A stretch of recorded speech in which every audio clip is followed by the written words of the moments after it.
Good evening friends. आज हम बौद्ध धर्म के बारे में पढ़ेंगे। बौद्ध धर्म के बारे में पढ़ने से पहले हमें ये जान लेना ज़रूरी है कि हमें क्या पढ़ना है और क्या छोड़ना है। बहुत सारे स्टूडेंट सिलेबस को देखते नहीं हैं और सब कुछ पढ़ने में लगे रहते हैं और एग्ज़ाम टाइम पर उनके माइंड में कुछ नहीं रहता। इसलिए हम यहाँ बौद्ध धर्म के बारे में इम्पोर्टेंट चीज़ें पढ़ेंगे। सबसे पहले पढ़ेंगे हम बौद्ध धर्म का उदय किस कारण से हुआ। तो आगे चलते हैं। उत्तर वैदिक काल की यज्ञ कर्मकांड पद्धति। उत्तर वैदिक काल में बहुत सारे यज्ञ कर्मकांड होने लगे थे जिसके कारण बौद्ध धर्म का उदय हुआ। कृषि पद्धति का ह्रास होने लगा। नारियों व शूद्रों की स्थिति में गिरावट आ गई जो कि वैदिक काल में उच्च थी और उत्तर वैदिक काल आते आते नारियों व शूद्र की स्थिति में बहुत ही गिरावट आ गई। क्षत्रिय सुधारकों द्वारा ब्राह्मण धर्म को चुनौती। विश्व स्तर पर चल रहे धर्म सुधार आंदोलन जो चीन में कन्फ्यूशियसवाद, ईरान जरथुस्ट्र, यूनान में पाइथागोरस, ये विश्व स्तर पर जो आंदोलन चल रहे थे उसके कारण बौद्ध धर्म का उदय हुआ। गृह त्याग की घटना।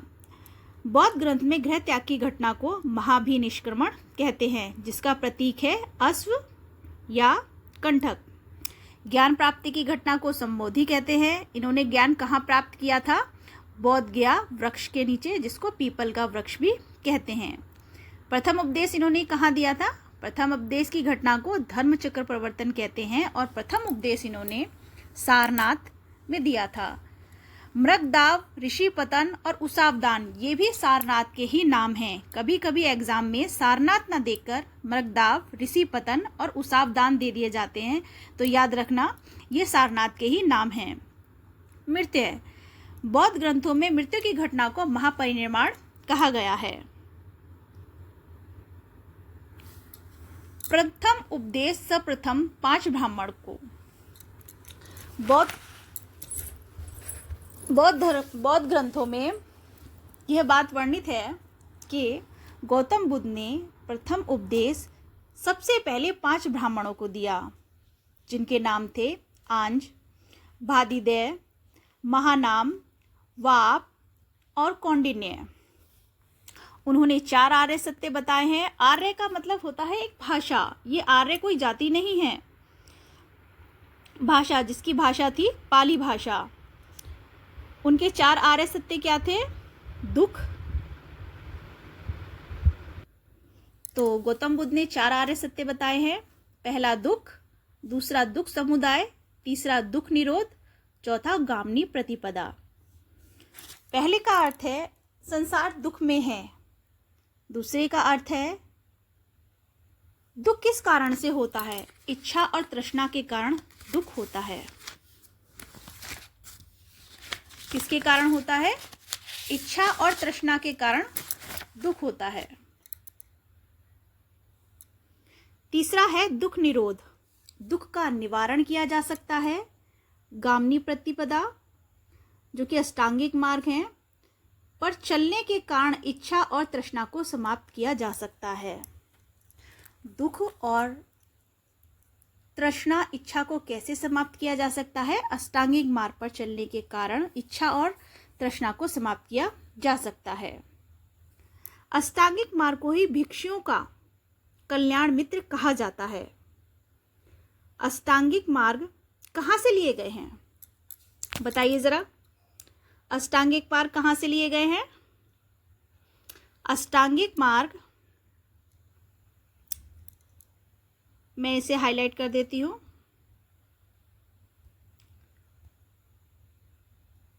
अष्टांगिक मार्ग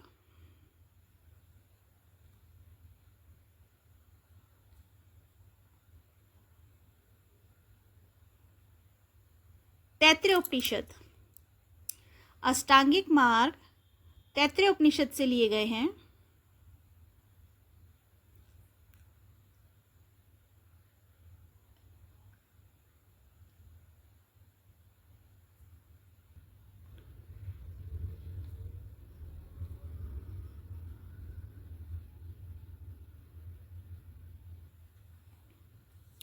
हाँ, तो आगे चलते हैं। महापरिनिर्वाण। महापरिनिर्वाण का प्रतीक है स्तूप, जो उनकी महात्मा बुद्ध की मृत्यु हुई थी 483 ईस्वी पूर्व हुई थी। वर्षावास, 4 मास का एक वर्षावास होता है। उन्होंने दूसरा, तीसरा और चौथा वर्षावास मगध में व्यतीत किया, मगध में भी राजगृह में, और 5वां वर्षावास वैशाली में, वैशाली के लिच्छवी में। लिच्छवी ने बुद्ध संघ को एक कुटार्गशाला दान में दी। ये नोट कर लीजिए, ये बहुत इंपॉर्टेंट है। लिच्छवी ने बुद्ध संघ को एक कुटार्गशाला दान में दी। कुटार्गशाला होता है रहने का स्थान। और आम्रपाली ने आम्रवाटिका बौद्ध संघ को दान में दी। महात्मा बुद्ध ने 8वां वर्षावास सुमसुमारगिरी में व्यतीत किया। सुमसुमारगिरी में बुद्ध ने बोधि कुमार को शिष्य बनाया। 9वां वर्षावास उन्होंने कहाँ व्यतीत किया? 9वां वर्षावास कौशाम्बी में, जहाँ कौशाम्बी के शासक वर्धसाद उड्डयन ने घोषितराम विहार दान में दिया। 9वां वर्षावास उन्होंने कौशाम्बी में व्यतीत किया, जहाँ कौशाम्बी के शासक वत्सराज उड्डयन ने घोषितराम विहार बौद्ध संघ को दान में दिया। ये भी बहुत इंपॉर्टेंट है। वत्सराज पिंडोला भारद्वाज के प्रभाव से बौद्ध बने। ये भी नोट कर लीजिए, इंपॉर्टेंट लगा लीजिए कि वत्सराज पिंडोला भारद्वाज के प्रभाव से बौद्ध बने। 5वां वर्षावास उन्होंने कहाँ व्यतीत किया? 500 वर्षावास। 12वां वर्षावास उन्होंने वरेजा, जो कि मथुरा में है, व्यतीत किया। अब नोट कर लीजिए, बौद्ध ने सर्वाधिक उपदेश श्रावस्ती के जेतवन विहार में दिए, जहां इन्होंने 21 वर्ष व्यतीत किए। दूसरा भी नोट कर लीजिए, अनाय पिंडक ने, जो एक व्यापारी था जिसने 18 करोड़ स्वर्ण मुद्रा में राजकुमार जेत से खरीदकर बौद्ध संघ को दान में दिया।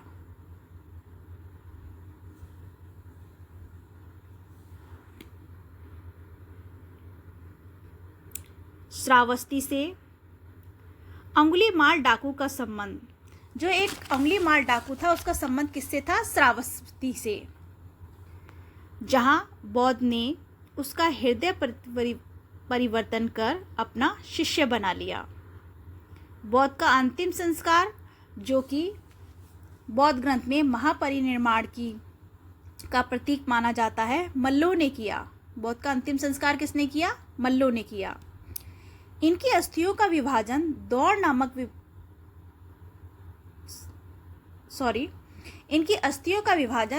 नामक ब्राह्मण ने 8 भागों में किया, जिसके दावेदार कौन कौन थे? वैशाली के लिच्छवी, रामग्राम के कौल्य, कपिलवस्तु के साक्य, पीपली वन के मौर्य, कुशीनारा के मल, अलकप के बुलैया, वेठुदीप के ब्राह्मण, मगध का अजातशत्रु। महात्मा बुद्ध की अस्थियों पर बना प्राचीन स्तूप पिपहरवा स्तूप है। पिपहरवा स्तूप है, इसको नोट डाउन कर लीजिए, जो कि 483 ईस्वी पूर्व बना था। पिपहरवा स्तूप की धातु गर्भ की मंजूषा शाक्य वंशी सुकृति ने स्थापित करवाई।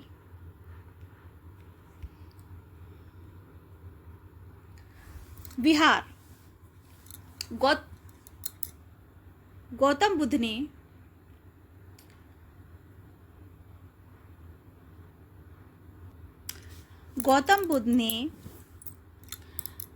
जो गौतम बुद्ध थे, उनके जो विहार थे वो बौद्ध भिक्षुओं के आवास स्थल कहे जाते थे।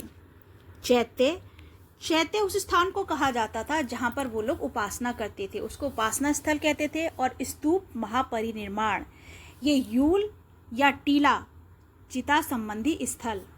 स्तूप किसको कहते थे? इसे यूल या टीला भी कहते हैं, जो कि चिता संबंधी स्थल होते थे। बौद्ध दर्शन कैसा था? अनिश्वरवाद, अनाथवादी, कर्म प्रधान पुनर्जन्म, अहिंसा व सदाचार पर बल देता था। बौद्ध संगति। बौद्ध काल में वैसे तो बहुत सारी संगतियाँ हुई, लेकिन जिनका वर्णन मिलता है वो मेन 4 ही हैं। तो प्रथम बौद्ध संगति 483 ईस्वी में राजगृह की सप्तपर्णी गुफा में हुई। किसके काल में हुई? अजातशत्रु के काल में हुई, जो कि मगध का राजा था। और इसका अध्यक्षकर्ता कौन था? महाकश्यप। नोट कर लीजिए, पहली बौद्ध संगति में सुत्त पिटक और विनय पिटक का संकलन है। सुत्त पिटक किसने लिखा? आनंद ने लिखा, ये मैं जूम कर लेती हूँ। और विनय पिटक किसने लिखा? उपाली ने। यहाँ इंपोर्टेंट लगा लीजिए, पहली संगति में 500 भिक्षुओं ने भाग लिया, जिसे पंचसती का भी कहते हैं। ये वेरी इंपॉर्टेंट है, इस पर टिक कर लीजिए। पहली बौद्ध संगति में महात्मा बुद्ध के सारथी छंदक को दंडित किया गया था। छंदक या फिर चन्ना, छंदक को ही चन्ना कहते हैं। अब हम आगे चलते हैं। दूसरी बौद्ध संगति। दूसरी बौद्ध संगति जो कि 100 साल बाद हुई थी। अब इतना सारा गैप क्यों हुआ, इसका तो कोई इतिहास में वर्णन नहीं है, लेकिन दूसरी बौद्ध संगति 383 ईस्वी में हुई थी। कहाँ हुई थी? वैशाली के चुल्लबाग विहार में। किसमें हुई थी? वैशाली के चुल्लबाग विहार में। और किसके काल में हुई थी? कालाशोक के काल में।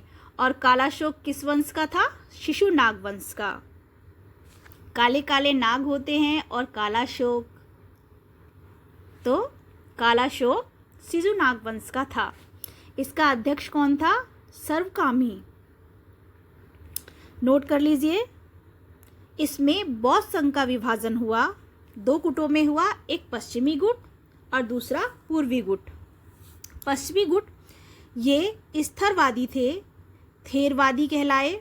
ये परंपरावादी थे, ये आगे चलकर हीनयान में बदल गए।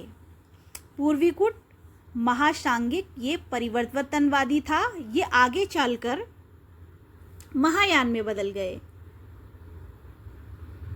पश्चिमी गुट का नेतृत्व महाकंचन ने किया और पूर्वी गुट का नेतृत्व महाकश्यप ने किया।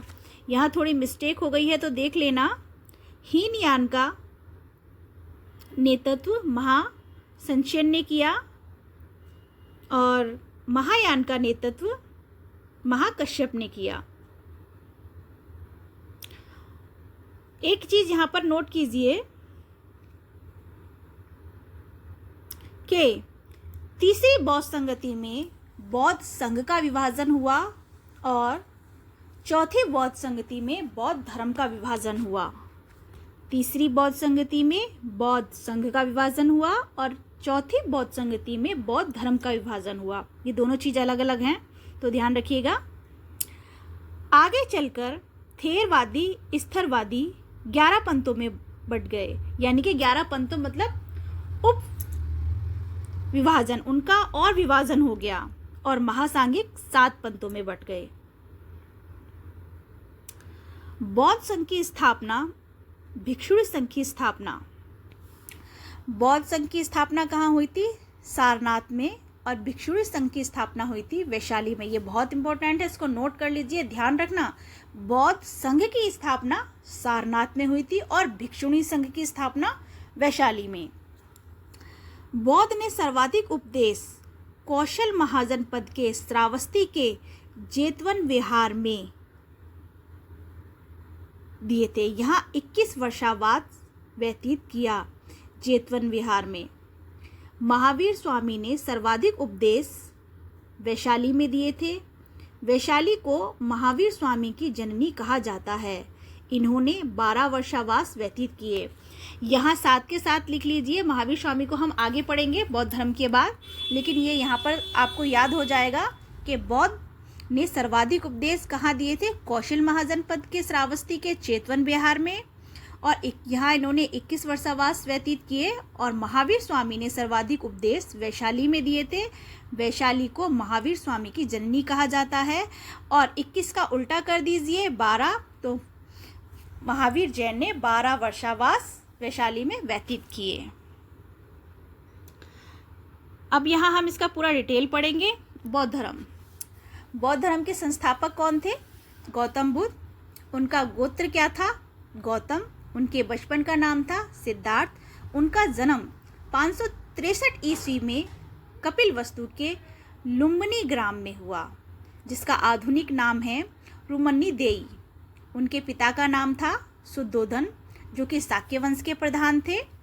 माता का नाम था महामाया, ये देवदह कुल की थी। रामग्राम के कौल्य गणराज्य के राजा अंजन की पुत्री थी। बुद्ध के जन्म पर देवल और कौंडेवा ऋषि अतीश ने भविष्यवाणी की थी। उनका लालन पालन उनकी मौसी महाप्रजापति गौतमी ने किया और उनका विवाह यशोधरा, जो कि शाक्य कुल की थी, और यशोधरा के अन्य नाम क्या क्या थे? गोपा, बिंबा, बदकचना। उनका एक पुत्र था जिसका नाम था राहुल। बचपन से ही सिद्धार्थ जम्बू वृक्ष के नीचे चिंतनशील अवस्था में रहते थे, यानी बचपन से ही उनका जो भौतिक चीजों में मन लगा नहीं, वे बचपन से ही चिंतनशील थे। 4 दृश्यों को देखकर उनके मन में वैराग्य उत्पन्न हुआ। वो 4 दृश्य कौन कौन से थे? एक वृद्ध व्यक्ति, एक व्याधिग्रस्त, एक बीमार व्यक्ति और मृत व्यक्ति और प्रसन्नचित्त सन्यासी। उन्होंने गृह त्याग कितनी अवस्था में किया? 29 वर्ष की आयु में उन्होंने गृह त्याग कर दिया।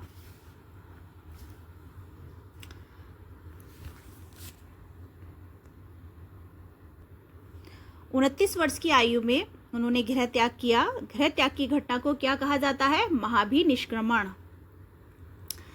गृह त्याग अपने घोड़े कंथक व सारथी छंदक के साथ किया। गृह त्याग की यह घटना बौद्ध ग्रंथों में महाभिनिष्क्रमण कहलाती है। आर्य परेषणा क्या है? गृह त्याग के पश्चात 6 वर्ष तक बुद्ध द्वारा सत्य का खोज का प्रयास की गई। गृह त्याग के पश्चात 6 वर्ष तक बुद्ध के द्वारा सत्य के खोज का प्रयास किया गया, उसको हम आर्य परेषणा कहते हैं। अनोमा नदी के तट पर इन्होंने राशि वस्त्र त्याग दिए और भिक्षुओं के कासाय वस्त्र धारण किए। यहाँ नोट कर लीजिए, यहाँ पर 2 विहारों का निर्माण हुआ। अमोना नदी के किनारे विहार चूड़ामणि विहार, जहाँ पर उन्होंने अपने बाल कटवाए थे, और कंथक राम विहार, घोड़े की मृत्यु होने के कारण। चूड़ामणि विहार में उन्होंने बाल कटवाए थे, इसलिए इसे चूड़ामणि विहार करते हैं, और कंथक राम विहार जो बना वो घोड़े की मृत्यु के कारण बना। वैशाली के अलार कलाम इनके प्रमुख गुरु बने। इनसे इन्होंने सिद्धार्थ ने उपनिषदों द्वारा प्रतिपादित ब्रह्मा व तप की विद्या ग्रहण की। अलार कलाम सांख्य दर्शन के आचार्य थे। राजगृह के रुद्रक रामपुत इनके दूसरे गुरु बने। जब इन्होंने पहले गुरु अलार कलाम से उपनिषदों द्वारा प्रतिपादित ब्रह्म तप का विद्या ग्रहण करी, फिर भी उन्हें मन की शांति नहीं मिली। फिर इन्हें दूसरे गुरु बने। इनके दूसरे गुरु कौन थे? इनके दूसरे गुरु बने रामपुत्र। रामपुत इनके दूसरे गुरु बने। उनसे भी उन्हें मन की शांति नहीं मिली। रुद्रक रामपुत्र से नैव संज्ञा या संज्ञातन नामक योग क्रम व आत्मा संबंधी का उपदेश इन्होंने ग्रहण किया। आत्मा संबंधी सिद्धांत से संतुष्ट नहीं होने के कारण सिद्धार्थ उरुवेला चले गए। रामपुत्र के आत्मा संबंधी सिद्धांत से भी उनको कोई संतुष्टि नहीं मिली और फिर वे उरुवेला चले गए, जहां इन्हें 5 ब्राह्मण मिले।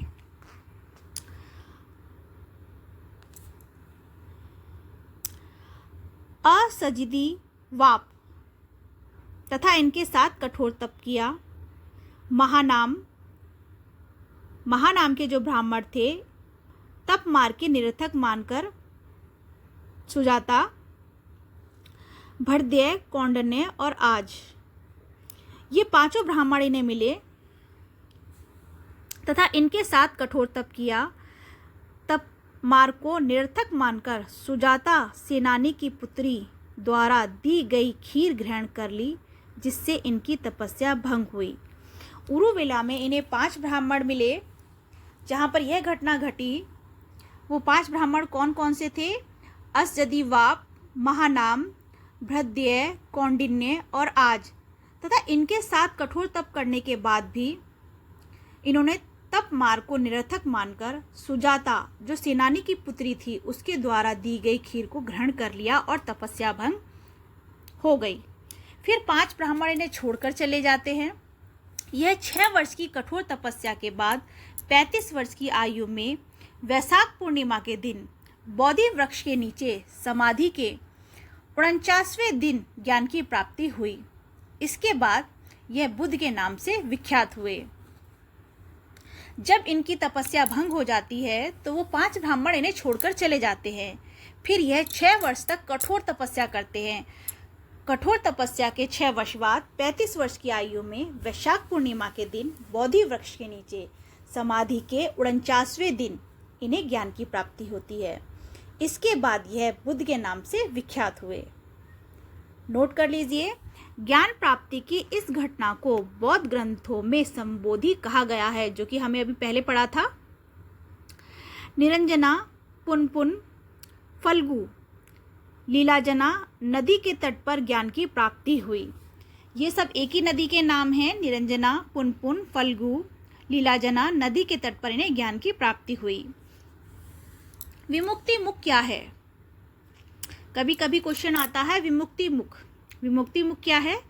बुद्धत्व के पश्चात 4 सप्ताह तक, बुद्धत्व यानी ज्ञान के पश्चात 4 सप्ताह तक बुद्ध द्वारा बुद्धमान पर विराजमान रहना। उरुवेला में ही बुद्ध ने तपस्यु व भल्लिक नाम के 2 बंजारों को अपना प्रथम उपासक शिष्य बनाया। ज्ञान प्राप्ति के पश्चात बुद्ध ने अपना प्रथम उपदेश उन्हीं 5 ब्राह्मणों को दिया जो तपस्या भंग होने कारण इन्हें छोड़कर चले गए थे। कहाँ दिया? सारनाथ में। और सारनाथ को अन्य नाम से पुकारा जाता है। वो कौन कौन से हैं? मृगदाव, ऋषिपतन, उसावदान। आगे नोट कर लीजिए। सारनाथ में बौद्ध संघ की स्थापना की। सारनाथ में 4 आर्य सत्य बताए।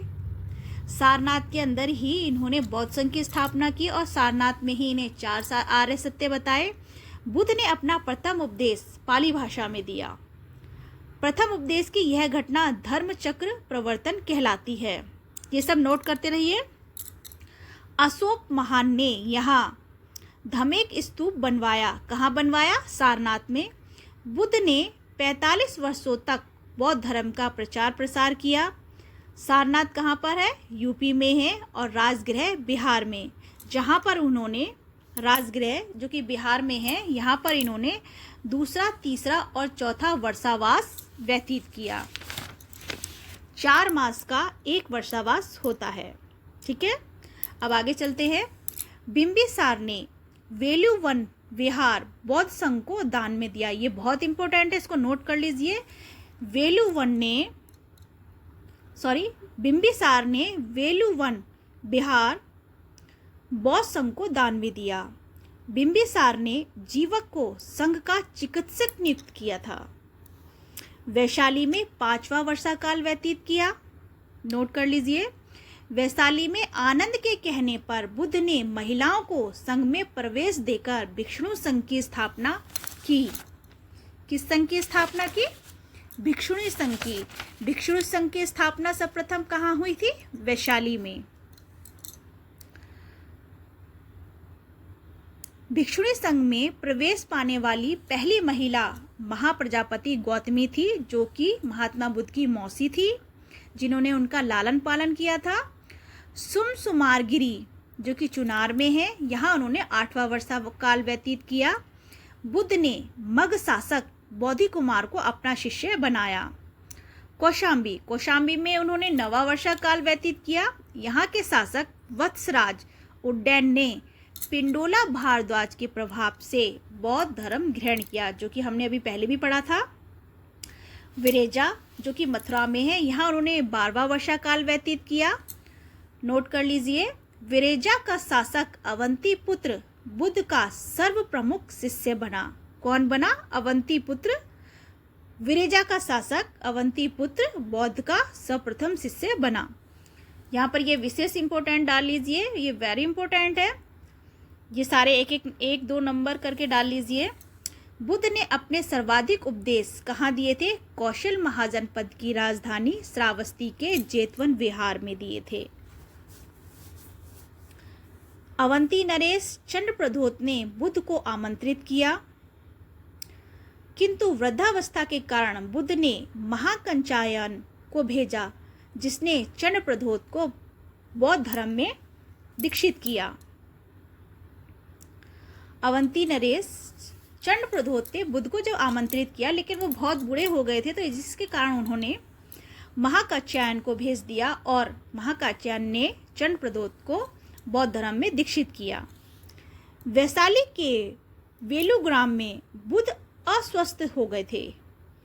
अंतिम समय में बुद्ध मल्लों की राजधानी पावा पहुंचे। यहाँ चंद लोहार के भोजन के पश्चात उन्हें उदर विकार हो गया और उदर विकार से ग्रस्त हो जाने के कारण कुशीनारा पहुंचे।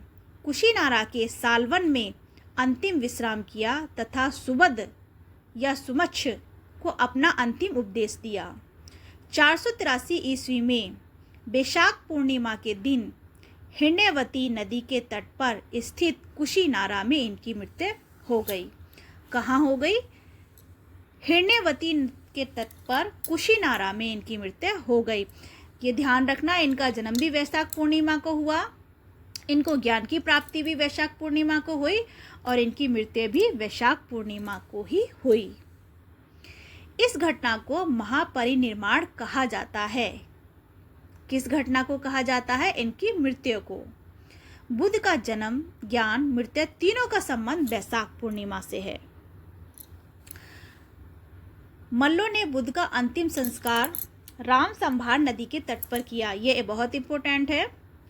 द्रोण नामक ब्राह्मण ने इनके भग्नावशेषों को 8 भागों में बांटा। महापरिनिर्वाण सूत्र में बुद्ध के शरीर के 8 दावेदार बताए गए हैं, जो कि हमने पहले भी पढ़े हैं। बुद्ध से संबंधित प्रमुख घटनाएं और उनके प्रतीक। गर्भाधान की घटना को उनका प्रतीक है श्वेत हाथी, उनके जन्म का प्रतीक है गमल, यौवन का वृषभ, गृह त्याग का अश्व, कंथक जो कि उनका घोड़ा था। ज्ञान की घटना पीपल बोधि वृक्ष के नीचे हुई। प्रथम उपदेश की घटना को धर्मचक्र प्रवर्तन कहते हैं और इसे मृग सहित भी कहते हैं। ये ध्यान रखना। मार विजय, भूमि स्पर्श मुद्रा और मृत्यु स्तूप, दक्षिण दिशा बौद्ध धर्म की पवित्र दिशा थी। ये बहुत ही इंपॉर्टेंट है, इसको लगा लीजिए, टिक कर लीजिए। दक्षिण दिशा बौद्ध धर्म की पवित्र दिशा थी। बुद्ध के जीवन से जुड़ी घटनाओं का स्थानाक्रम। कभी कभी ये स्थानक्रम पूछ लेते हैं कि इनको क्रम से लगाइए। लुम्बिनी में उनका जन्म हुआ था। कपिल वस्तु में उनका बचपन बीता। बोध गया में उनको ज्ञान की प्राप्ति हुई। सारनाथ में प्रथम उपदेश दिया और कुशीनगर में उनकी मृत्यु हो गई, जो कि उनकी मृत्यु की घटना को महापरिनिर्वाण कहते हैं। प्रतित्यय समुत्पाद। प्रतित्यय समुत्पाद क्या है? किसी वस्तु की प्राप्ति होने पर अन्य वस्तु की उत्पत्ति होती है। इसे कारणवाद या आश्रित उत्पत्ति का सिद्धांत कहते हैं।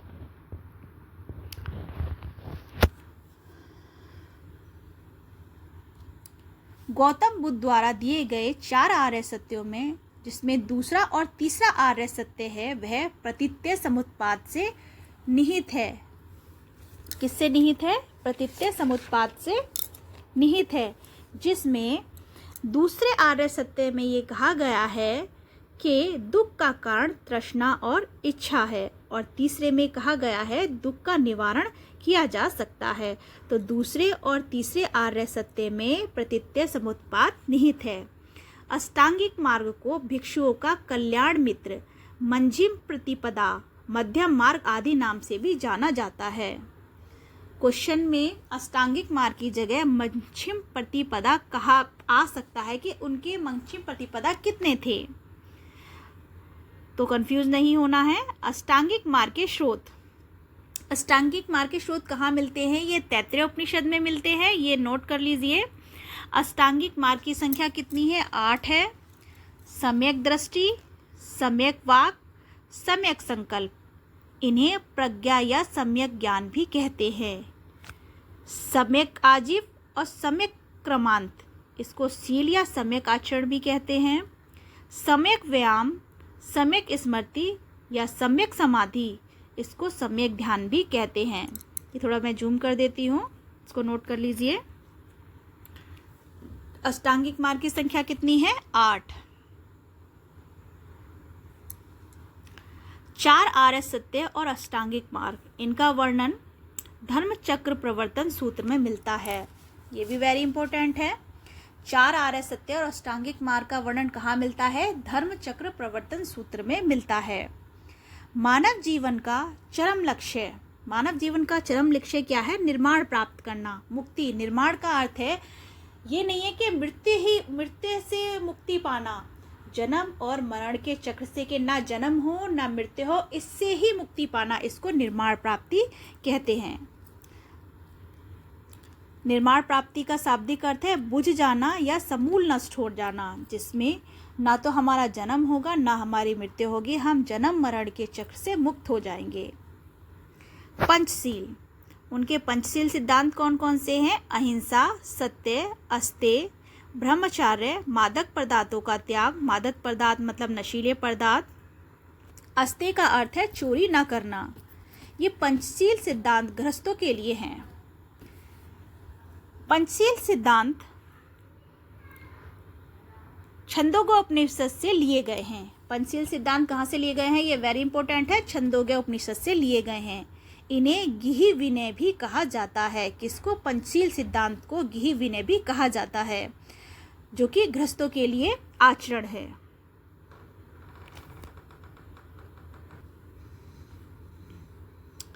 अब हम बौद्ध संगतियां पढ़ेंगे।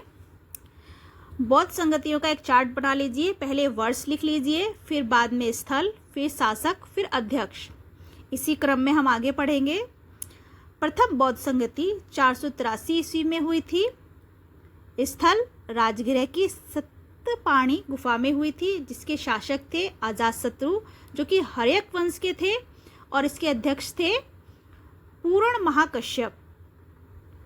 नोट कर लीजिए, इसे पंचसती भी कहा जाता है क्योंकि इसमें 500 भिक्षुओं ने भाग लिया था।